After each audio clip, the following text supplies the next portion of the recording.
Let's jump into our skills building. I'm going to move quickly on this. So fibs and feb, but I want to start off with some theory that will help you understand fibs a little bit better. So we're going to back up a half a step and talk about counting waves. Let's talk about wave theory. Briefly, as we get started here, a little caveat. I typically look at waves from a bullish perspective because there's a saying, the market takes the stairs up and the elevator down. We just have more wave opportunities. They're easier to see all the way around if we look at this from a bullish perspective. Theoretically, the inverse is true from a bearish perspective. I'm just not a super bearish trader. I know there's a lot of sensationalists out there that love to romanticize bearish markets because they move fast and they're volatile, and yeah, you can make a lot of money really fast, and you can also lose a lot of money trying to predict when a bearish market is going to come. So there's two types of waves. The motive wave goes in the same direction as the trend. You can think of motive waves as an opportunity to make progress towards your goal or your target. Then there's corrective waves. Corrective waves are counter trend, and you can think of these as a retracement. Sometimes they're large and sometimes they're small retracements. So the sequence goes like this. Motive waves typically have 5 segments. Again, since we're looking at this from a bullish perspective, it would be 5 up. 1, 2, 3, 4, 5 waves up. Corrective waves then are complex, but typically have 3 segments associated with them. I wouldn't worry about becoming a master of corrective waves. If you want to master any skill, master figuring out where wave 1 is, and then put fat stacks of cash in your jeans on waves 3 and 5. More on that coming up in just a second. All wave segments begin and end at pivot points. So all the work that you've done previously on support and resistance and identifying pivot points on the chart is going to really serve you as you begin to count waves. So waves have different parameters to them. Wave 1 is difficult to spot until wave 2 completes because you don't really know if this is part of the corrective cycle or if it's a motive wave. How do you know if it's a motive wave? You're making progress. In traditional terms, we would say it's a higher high and a higher low. When you start seeing that, you're like, oh, that was a wave 1 back there. How cute it was. Wave 2 always retraces less than 100% of wave 1. For the nerds out there, you guys are loving this. For my practical students, let's make sense of this. Higher highs and higher lows. This is where that comes from. You have to have a higher low from what? The low of wave 1. Wave 3 always travels beyond wave 1. It's never the shortest, and it's usually the longest. That is such an important statement right there. That statement alone will put fat stacks of cash in your jeans. What if you gave yourself the gift of being a wave 3 trader? It's never the shortest. It's usually the longest. Wave 4 is similar to wave 2. It always retraces less than wave 3. Wave 4 also typically fails to enter price territory of wave 1. Again, if this sounds nerdy, what are we talking about? We're just talking about making progress. Wave 4 typically does not enter the price territory of wave 1. This is good to know if you're looking for support zones. So again, you guys have pounded this out in your heads. Old resistance becomes what? New support. We typically don't go back down into the price territory of a wave 1. You've learned a lot of this in the past. You've just not necessarily applied it to wave theory. Then wave 5, it's kind of like wave 3. It extends to, but often beyond the end of wave 3. But wave 5 is also a really good, long, strong wave to trend. Now, in addition to these core waves, there can also be things called extensions. So when you're looking at your chart, you're like, golly, it seems like the market just goes up and down as a wave 1 or wave 5, or maybe it's wave 6. Spoiler alert, there's no wave 6. What you're typically seeing are extensions, and this is where it can get a little bit creative, we'll say. Wave 1, 3, and 5 frequently have extensions that will typically form another 5-wave pattern. So we can swap out this wave 3 here and swap in another 5-wave pattern. And so some people will make a mistake and they'll be like, okay, wave 1, wave 2, wave 3, 4, 5, 6, 7, 8, 9. Like, what's going on? No. What's happened here is wave 3 has some extensions to it. Now, let me help put this into context for you. Remember, wave 3 is typically the longest. How does it become the longest? Well, it hangs out in that bullish wave 3 vibes by giving itself some extensions in there.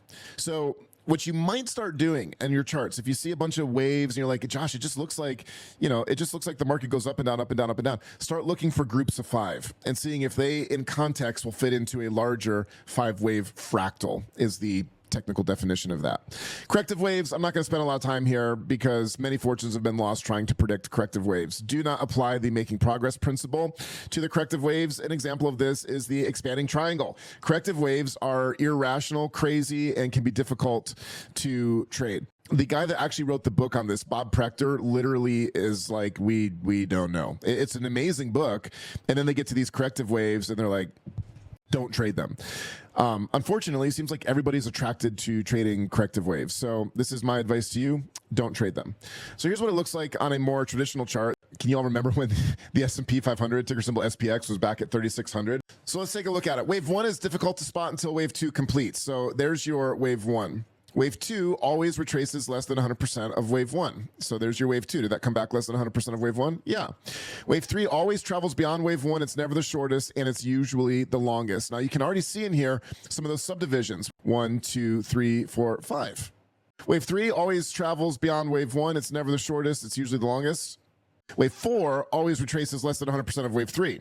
So wave 4 did not come all the way back to the beginning of wave 3. It also typically fails to enter the wave 1 price territory. Check.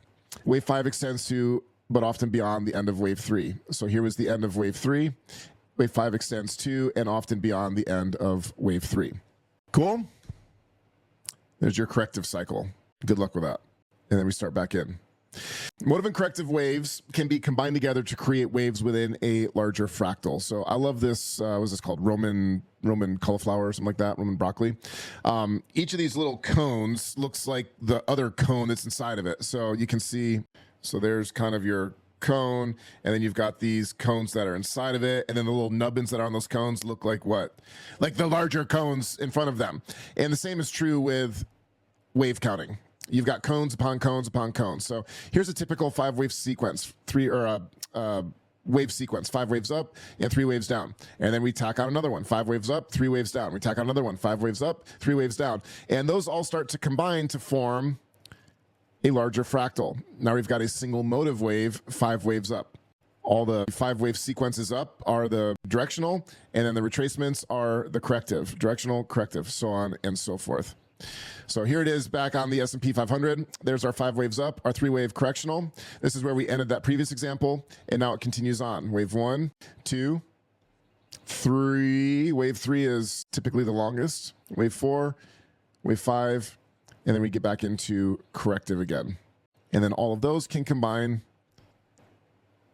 to create a wave 1, 2, 3, so on and so forth. Now here's where it gets fun. Our waves have personalities to them. Wave 1 is typically part of a consolidation process. It's difficult to trade, not a lot of profit to be made on a wave 1 by the time you realize it's a wave 1. Wave 2 is often low volume and low volatility. Here's where it gets exciting. Wave 3 is strong and broad and with good volume. Wave 4 often trades sideways. Wave 5 is strong, yet a little less dramatic than wave 3. If I was in your shoes, I would become an expert on these 2 waves and then get a minor on these 2 waves so that you know when wave 3 and wave 5 are coming. Corrective wave characteristics are crazy. Traders think on wave A, this is only a pullback, and so the bear trap is set.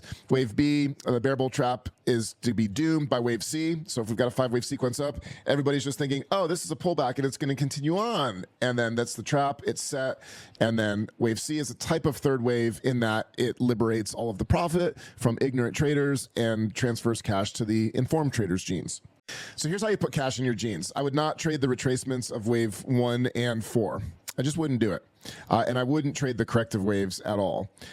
Wave 3 and wave 5 are what you see us try to identify in power traders. One of the reasons I want to start off with this today. My whole job coming into Monday's session is to show you stocks that are sitting at this point right here. And then we trade bullish.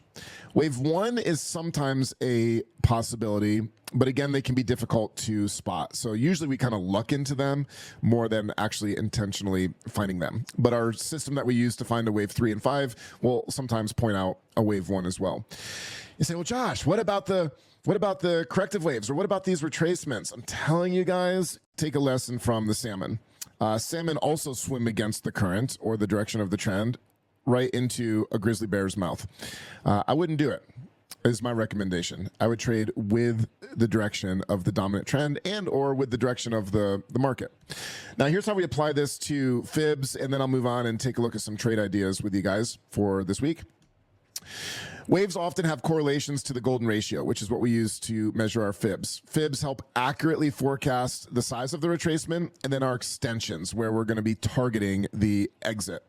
So here's your most basic retracement. Wave 2 and wave 4, those are the pullbacks, are excellent candidates for measurements using the preceding wave. So we can find where this is going to stop by measuring our wave 1. And what you'll see us do next week is identify these zones and put those zones on there. And what we'll say, and you'll learn this next week, as long as we trade to or within but not below that Fibonacci zone, then we are still operating within the framework that we are expecting. As long as we trade to or within but not below those Fibonacci zones, we are still operating in a bullish framework. If we drop below the zone, we either need to take a look and realize, oh, we were measuring an extension and treating it like a core wave, or something is changing. Maybe we're getting into a corrective cycle. That's how we avoid getting whipsawed in these bear traps that everybody else falls into, because we're seeing the Fibonacci framework break down. Wave 3 target can often be forecasted off from wave 1. So if you want to know where this is going to come to, measure your wave 1, and wave 3 is often a fractal or a Fibonacci fractal off from wave 1. And wave 5 target can often be forecasted based on wave 3. So if you want to know where wave 5 is going to end, measure wave 3 and project it on up. That's what we're going to be getting into in the 3 weeks ahead during Fibonacci, Fibs and Feb. Fibs and Feb. By the way, shameless plug. Seems like a good time to plug it. Sign up for your Power Trader trial. Get the emails. Get all the goodies between now and then. I might even toss in some bonuses for early adopters. I like people that are action takers. I'm an action taker. Let's get this done. Okay, so moving into trades ahead for this week. CRDO technology, I don't know what these guys do, but they're sitting right down here at a pretty solid support after a significant sell-off. The stochastic coming up through 20 is one of the tools I use to help find where some of these Fibonacci retracements might be coming to fruition.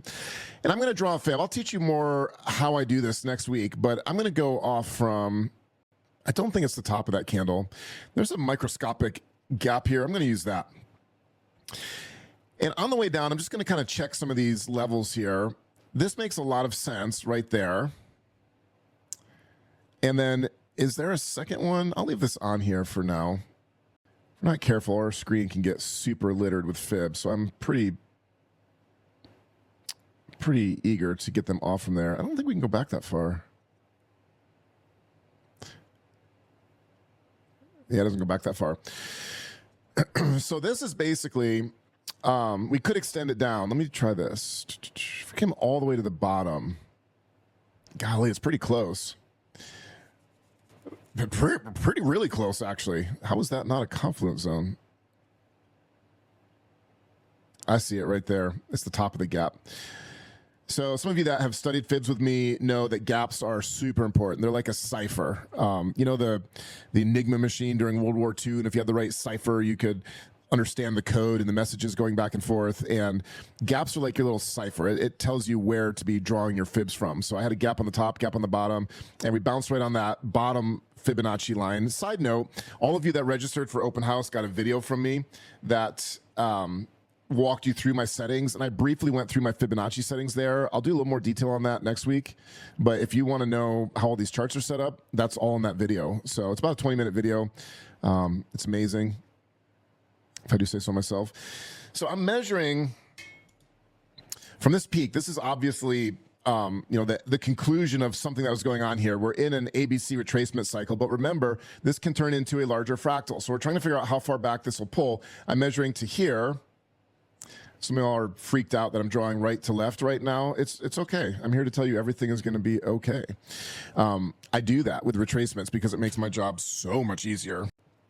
I was a lone ranger in this 18 years ago, but I think it's starting to catch on because I don't get as much pushback now as I used to. Then I put my flags on the side of the candle I draw from. It's microscopic, but there is a gap here, and I'm drawing from the bottom of that gap. So that's my first flag. This also, I'm measuring from the bottom of that candle, which is the top of the gap. And then where's that last one? It was down here. That one doesn't really matter so much. Clean up my chart. There we go. We could do a quick fib on here to see how far we might go. We're kind of coming up to it a little bit. Let's do a fib here. And if we come back to there, same target, isn't it? Pretty cool how that works out, though, that Fibonacci offering a resistance. Next up to bat is Tesla. I don't know that I love Tesla. So Tesla is interesting. If I delete this line here, Tesla looks like it came up, hit a resistance a second time, failed, and also just broke out of its uptrend, came on down. That's not great. That's really not great. But it did just come through earnings. It had great earnings. I say great earnings. Wow, it beat profit by almost 11% with only a 0.5% increase in revenue over forecast. That's interesting. It is a Son of Fibonacci trade. Stochastic is just crossing up through 20 today. I think it is also bouncing on a 100, on the 200. And so that's where I come back in and put this as just a traditional support in through here. I think that really works too far back. So just a recent support. Since it's Fibonacci February, we could do a little fib. There's a gap. What did I say gaps were? Like little decoders. So let's decode. Let's just zoom all the way on back here to the beginning of this trend. What have I got in here? There's a gap. So that is the top of our box is right there where we bounced. Let me look through our other indicators. Bouncing off the 200, expos are bearish, which we expect. Stochastic is crossing up through 20. It's going on that, ooh, bearish divergence on MACD. That's a bearish signal. Actually, kind of long-term bearish divergence because this was I guess that wasn't a higher high. It was an equal high, maybe. You know, I'm going to pass on Tesla. I think it could do okay, but I just have some concerns, and I like some of these mining stocks that are about to come up here. We'll keep it in the back of our head for now. The next three stocks are mining stocks. Hecla, I guess that's how you say it. They're a silver mining company. I guess the oldest listed silver mining company on the S&P 500. This is why I brought up silver again this week, because these tracked pretty parabolic with the value of silver. And what's obviously cool about silver mining companies is they can go out and get more of the product that is now worth a lot more money. But their overhead did not change overnight. The only thing that changed is they're getting 3 times as much for their product. Just to recalibrate your thinking here, my grandfather was a big silver collector, and he was always saying silver's going to hit $40 a share. And he died right before Thanksgiving, and I checked, and I'll be darned, it was $40+ a share. I was in the early 2000s buying it from him at like $19 back in here. I say early 2000s, really the 2000 teens, I guess. Yeah, I was buying it for $15 to $20 an ounce from him, physical silver, because it was kind of a cool thing we did together. Since November, when Grandpa died, let's just go from this low here, it skyrocketed up 142%. 142% from $40 up to $109, and spot was actually even higher than the ETF is. What's amazing, even with this huge pullback that we've had, so here's January 2nd, this candlestick right here, this dark candlestick, we still have stayed positive year to date, even with, what's the size of this sell-off? From its high, not from the close, but from the high to the low, was a 40% sell-off. What a wild ride. Silver sells off 40% and still stays positive year to date. Now, I told you guys, you heard it here. Like, even with these sell-offs, like, I'm not super bearish on silver. So that's why these mining companies hit my radar. They hit my scan because Stochastic was below 20 along with some other parameters. So here's 3 back-to-back. I don't think we need to do trades on 3 mining companies, but I'll let you guys pick. We'll do some public participation here. There's one trend line. Earnings on this one, by the way, are coming up February 17th, so about 8 days. CDE is gold and silver, Coyor mining. I thought this one was interesting. It had some larger peaks and valleys, and let's see here if this parallel trend will work. more like a fan line, isn't it? This is more of a fan. Kind of like that. Fan line, if you've ever studied fan lines. So that's number 2. Earnings on this is coming up February 18th, so a day after. And then PPTA, Perpetua Resources. Stand by 1 second. I have a little space heater to warm up my studio, and it was cooking me out of the studio. I had to turn it off. Perpetua Resources. And its earnings are out somewhere in March. We don't know yet, but not soon. And let me draw this one on here. Yes, I think that's it. Okay. A, B, and C. Here's A. Here's B.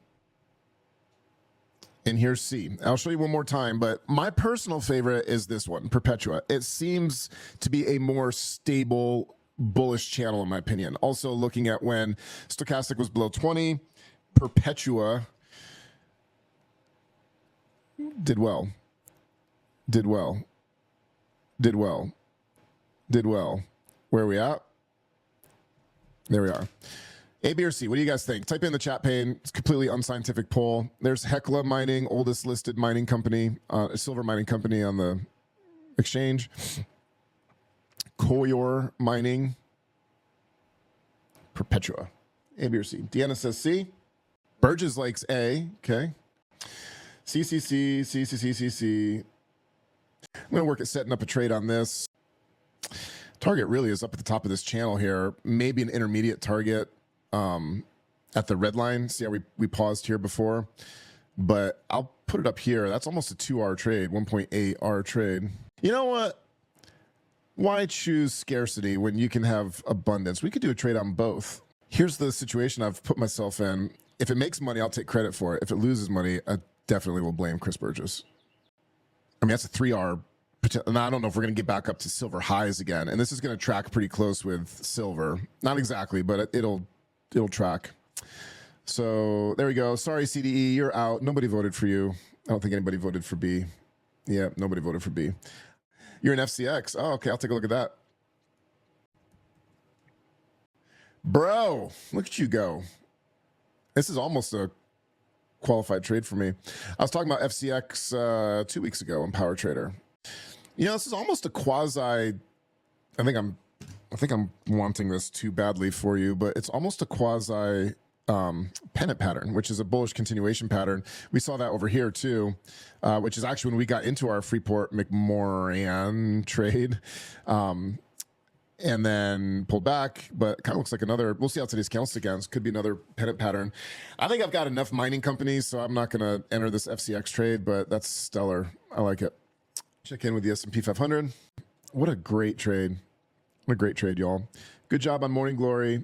Get you a $10 trial and come join us for a full 4 weeks. It's pretty awesome. And I'm excited to figure out how we can make it better. I wrote this down at the beginning of the year. I don't know if y'all can still see it on my video. How can I make Power Trader? How can I improve Power Trader today? It's what I do best. I love doing practical trading, practical analysis. I don't have all the fancy stuff. I'm just kind of a simple trader, which is what Power Trader is about. It's great for those that are starting. It's great for those that are struggling. And it's even great for those that are experienced if you want half a dozen trades handed to you. Blessings and favor on your trades, everybody. I hope you use these trade ideas to put fat stacks of cash in your jeans. We already did well on the Morning Glory this morning. I'm pretty optimistic about our mining companies. And I think it's going to be a good week of trading. If you have any questions, email us info@tradesmartu.com. Otherwise, get signed up for your $10 trial. Come join us for a full month. Finish out Fibs and Feb. I'm giving you the best of my notes. I'm not holding back. It literally is $1,000 worth of content I'm sharing for $10. So come join us. Blessings, guys. I will see you next week in Power Trader. Take care.